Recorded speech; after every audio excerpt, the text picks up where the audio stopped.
Magandang gabi sa inyo lahat. Ito ulit ang inyong lingkod, Mike Padua. Nakita ulit tayo sa ating latest weather analysis dito sa YouTube at sa Facebook. At ito po ang ating Tagalog version para sa araw na ito ng Sabado hanggang Lunes, Agosto 28 hanggang 30. Hindi po tayo nakabigay ng update kahapon dahil medyo busy po tayo. So, ngayon tayong araw ng Sabado magbibigay na yun.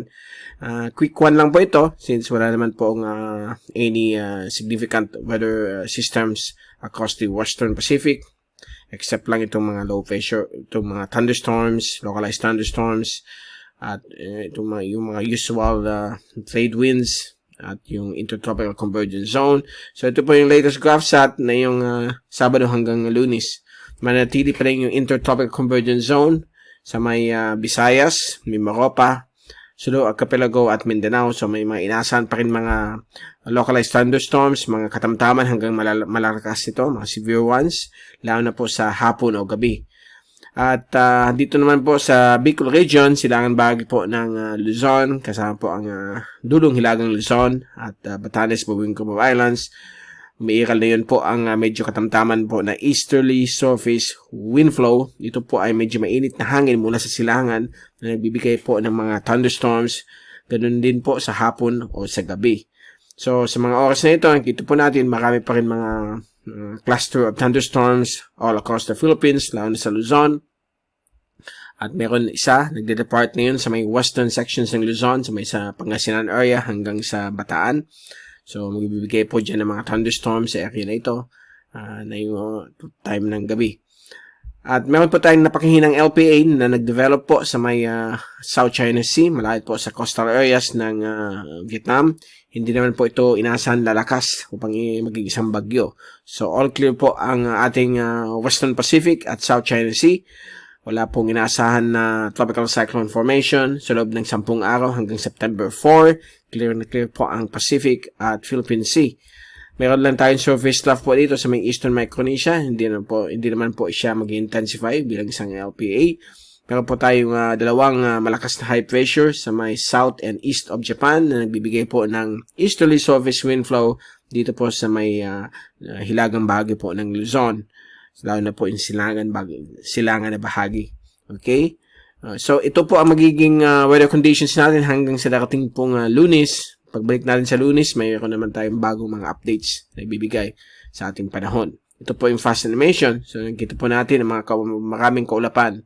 Lalo na po pagpatak ng tanghali hanggang sa mga oras na itong alas 11 na po ng gabi. May mga thunderstorms pa rin na tayo nakikita. At ito po yung zoom in satellite animation simula alas 5 hanggang alas 10 ng gabi. At kitang-kita po natin dito ang mga clusters of localized thunderstorms. May mga maliliit, may mga malalaki, katamtaman. Nagbibigay po yan ng mga isolated hanggang widespread na mga pag-ulan, pagkulog at pagkidlat. Dito rin po sa may Palawan at ilang bahagi po ng Zamboanga Peninsula. Meron po nagpo-form. Ngayon din po sa Bicol, although unti-unti na pong nawawala po yung mga localized thunderstorms. Ito naman po yung rainfall accumulation forecast mula sa ECMWF o European Model, courtesy of winter.com. Inaasahan pa rin po ang mga ulan, lalo na sa tanghali, hapon o gabi. Sa malaking bagay po ng ating bansa, lalo na po sa may Luzon, kasama dyan ang Metro Manila, Bicol Region, Mindoro, Palawan, ilang parte po ng Kabisayaan at Mindanao. So, don't forget po, magdala kayo ng inyong mga payong at kapote dahil po uso pa rin mga localized thunderstorms at mag-ingat po sa mga kikilat, okay, mga kidlat. Kung in Tagalog, kidlat, kikilat sa Bicol na kailangan magtabi muna. Kung nag-farming po kayo, pumunta muna kayo sa mga bahay dahil po delikado po na posibleng sa open field pag walang mga cellphone o cell site towers, pagkatamaan po ng kidlat ang mga farmlands. Hopefully sana wala naman po kasi may mga balita in the past few days may mga natatamaan po ng kidlat dahil po nasa gitna po sila ng farmland, so medyo delikado po yan. Okay, so mag-ingat po kayong lahat. At ito po yung wind forecast at pressure forecast for the next 3 days hanggang Monday. Inaasahan po ang easterlies Okay, dito sa dulong hilagang Luzon, southeasterly wind flow sa buong bahagi po ng Pilipinas. Variable winds sa may Visayas. At bukas po, Sunday, yun po ang pinapakita din. At sa dulong hilagang Luzon, easterlies at southeasterlies sa ibang bahagi. Hanggang variable po yung hangin. At sa Lunes, ganun din po with much calm o kalmado po ang hangin dito sa area po ng Luzon, Visayas at Mindanao, while southerly winds sa may bahagi po ng Sulu Archipelago at Palawan.